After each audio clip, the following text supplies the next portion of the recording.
It is said that genius is 99% perspiration and 1% inspiration.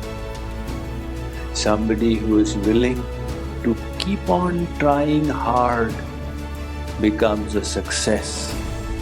Without practice, your knowledge becomes useless.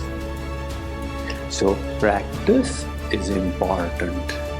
We must always remember that the sadhya, the goal, will be achieved by sadhan and grace.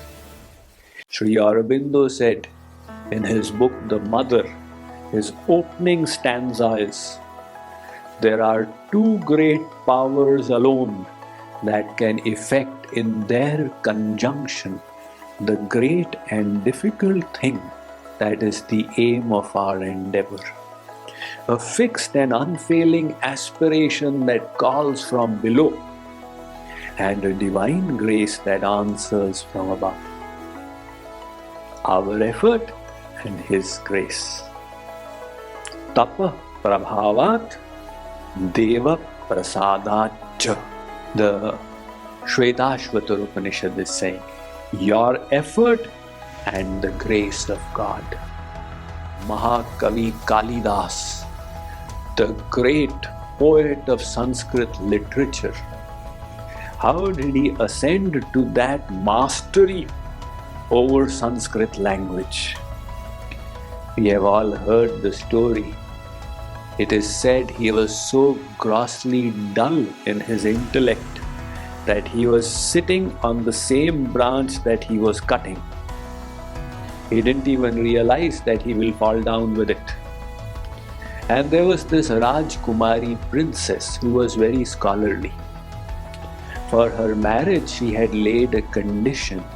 I will only marry that man who can defeat me in Shastrarth, scriptural debate. So big scholars came, they endeavored. She would defeat all of them. So these Pandits became annoyed. They said, we will teach her a lesson. Let's get her married to a gross fool. They went around looking and they found Kalidas cutting the tree's branch. They said, he's a fit candidate. They got hold of him and told him, look, you don't open your mouth. We will get you married to the princess. So they tied a big turban around him and they brought him and told the Rajkumari that he is a big scholar. But in present he is observing Maun Vrat, the vow of silence. So this Shastrarth, scriptural debate, will have to be only by actions. The Rajkumari said, all right. She lifted one finger. Kalidas, he thought, what is she trying to tell me?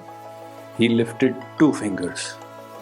He thought she's saying, I'll break one of your eyes. So he said, I'll break your both eyes. The Pandits asked her, what was your question? She said, my question was, is the Supreme Entity one or many? So they said, you know what he was trying to say was that he is both Sakar and Nirakar, with a form and formless. That is why he said two. Now the Rajkumari, she lifted her hand, 5 fingers like this. Kalidas thought she's saying, I'll slap you. So he showed his fist, I'll give you a box. Pandit said, what was your question this time? She said that the 5 senses are troubling us. What is the solution? They said what he was meaning was, with the help of the mind, you have to control them. In this way, they debated and they defeated her together. Now she got married to this mood, this foolish Kalidas.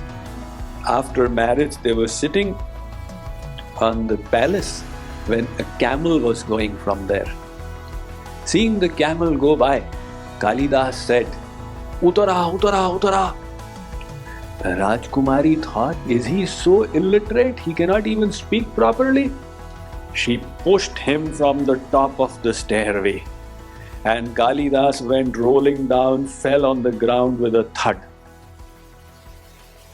But that insult, he decided to put it to good use. There was a temple of Mother Kali. He offered his respects and vowed that he will become a scholar and come back. He got up and went to Kashi, the city of scholars. He studied there like there was no yesterday and no tomorrow. And he became well versed in Sanskrit language. When he came back after a few years, he knocked on the door and said, Kapatam Dwaram Dehi. My dear wife, open the door. She heard, she recognized. So she said, Asti Kaschit Vag Vishesha. Seems like you have become a great scholar with great proficiency over speech and writing. So those three words she uttered, Asti, Kaschit and Vag Vishesha. Mahakavi Kalidas wrote 3 Mahakavyams starting from each of these 3 words. So how did he reach that point?